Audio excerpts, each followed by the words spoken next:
People are obsessed with the habits of high achievers and assume successful men were born with special advantages, hidden guidance, or rare talent. From the outside, success looks effortless, but what most people call talent is usually endurance. Many quit simply because progress is invisible. Long ago, in a mountain village surrounded by cold winds and stone paths, there lived a quiet blacksmith named Rowan who was known for discipline, not charm. He spoke little, worked long hours, and wasted no movement. Travelers often stopped to watch sparks fly from his forge, but Rowan never performed for attention. One winter evening, a weary traveler named Elias entered the workshop with torn boots, slumped shoulders, and frustration written across his face.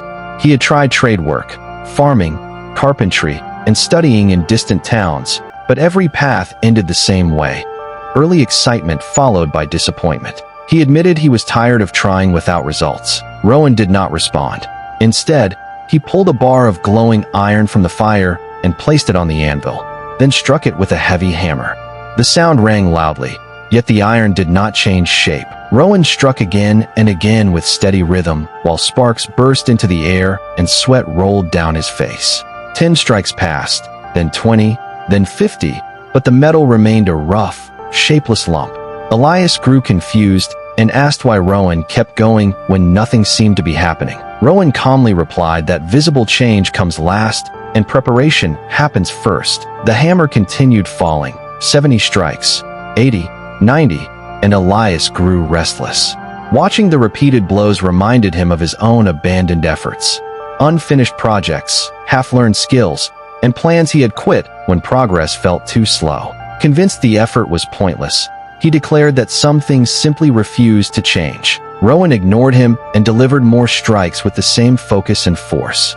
When the count reached 100, the iron still appeared unchanged, and Elias shook his head, believing the work had failed. As he turned to leave, a different sound suddenly rang through the workshop. Rowan swung the hammer again, and in that moment the iron yielded, bending smoothly under the force. With a few precise movements, Rowan shaped it into a sharp, polished blade. The transformation happened so quickly it felt unreal. Elias froze in shock, realizing he had almost walked away just before the breakthrough. Rowan finally set his hammer down and explained that the final strike was not responsible for the result. Every strike before it had weakened the metal's resistance. What looked like useless effort was actually necessary preparation. Elias understood that his life was not a chain of failures, but a series of efforts he had abandoned too early. Most men quit at the moment when persistence matters most, restarting repeatedly instead of finishing what they began. Taking this lesson seriously, Elias returned home and faced the work he had previously abandoned. He stopped chasing quick results and focused on steady effort instead. Whenever he felt tired or discouraged, he reminded himself to keep striking.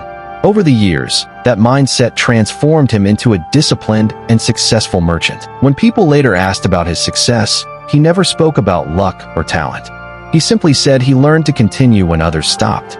He understood that the world notices the final result, but ignores the long period of unseen effort that makes it possible. Real success is not dramatic or sudden. It is built through repeated action that appears meaningless until the moment everything changes.